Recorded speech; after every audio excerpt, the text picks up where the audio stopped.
Well, good morning, church. Today we're going to be applying from Proverbs chapter 3, verses 9 down to 12. And as we saw, he kind of takes the rest of the proverb to make sense of what he's saying here. So I'm going to read from chapter 3, verse 1 on down to 12, and then we're going to apply those last four verses. My son, do not forget my teaching, and let your heart keep my commandments. For length of days and years of life and peace they will add to you. Let not steadfast love and faithfulness forsake you. Bind them around your neck, write them on the tablet of your heart, so you will find favor and good success in the sight of God and man. Trust in the Lord with all your heart, and do not lean on your own understanding. In all your ways acknowledge him, and he will make straight your path. Do not be wise in your own eyes. Fear the Lord and turn away from evil. It will be healing to your flesh and refreshment to your bones. Honor the Lord with your wealth, with the first fruits of all your produce. Then your barns will be filled with plenty, and your vats will be bursting with wine. My son, do not despise the Lord's discipline, or be weary of his reproof. For the Lord reproves him whom he loves, as a father the son in whom he delights. So as we saw from this passage, it kind of flows into one idea, right? I have to remind myself of the Lord's teaching. I have to keep in front of me his covenant love and faithfulness. And as I do, then I won't lean on my understanding. I'll trust in him in my decision making and being wise in the world, that he's going to make straight my path. And the very first thing that he wants me to think about is how I'm going to deal with money. How I'm going to deal with money. I have to trust him with my money. And more than trust him, I have to honor him with my money. Honor him with my money. I have to be giving generously to the Lord with my money, trusting him, saying, Lord, you're worthy. I worship you. Look what you've done for me. You've done all this. I'm going to bless your name with my wealth, with the kinds of money that you've given me. I want to praise you. I want to love on you. And maybe that's the normal tithe that you give to the church. Maybe it's above and beyond that you're giving to a family that's in distress. Maybe it's monies that you're putting aside so that as the Lord moves on your heart, you can give to them. Maybe you've just all of a sudden come face to face with an issue and you're like, Lord, I know you want me to help these people. I don't know how I'm going to do it. So I'm going to give extra this month, and I'm going to give up Starbucks, and I'm going to give up that meal, and I'm not going to eat that time.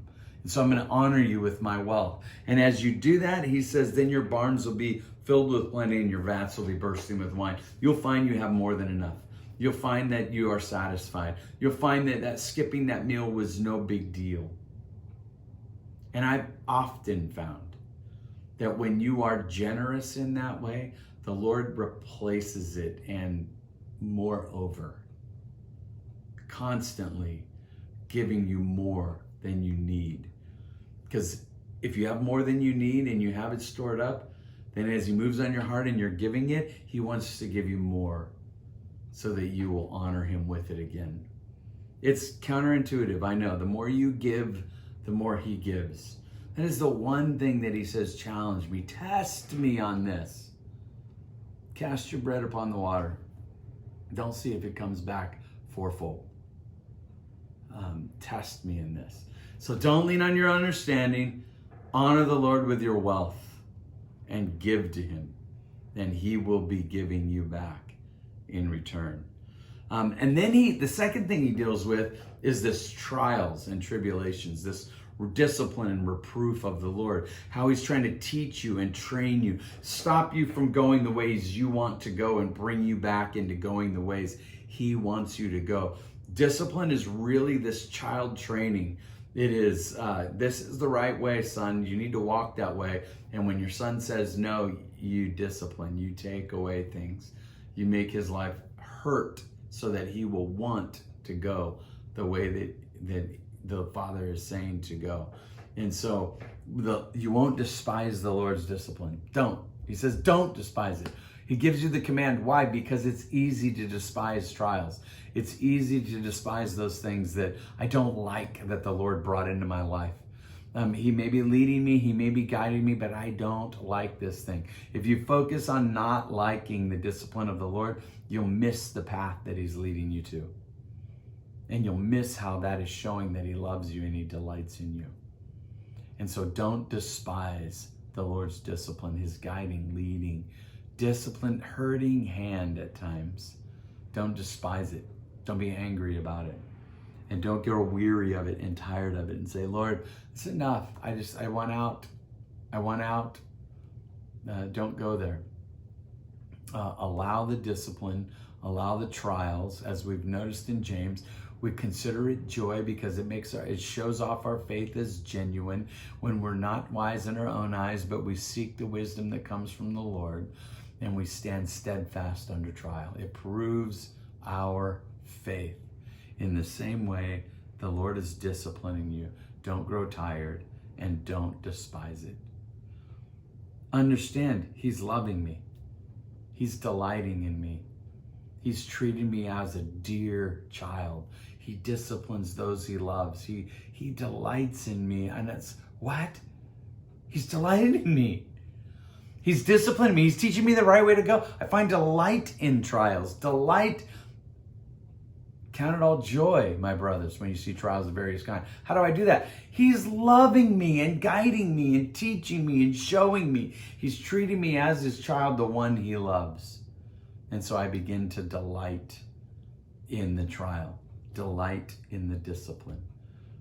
Not because the discipline is fun and delightful, but because the Lord is guiding me and by it showing me he loves me.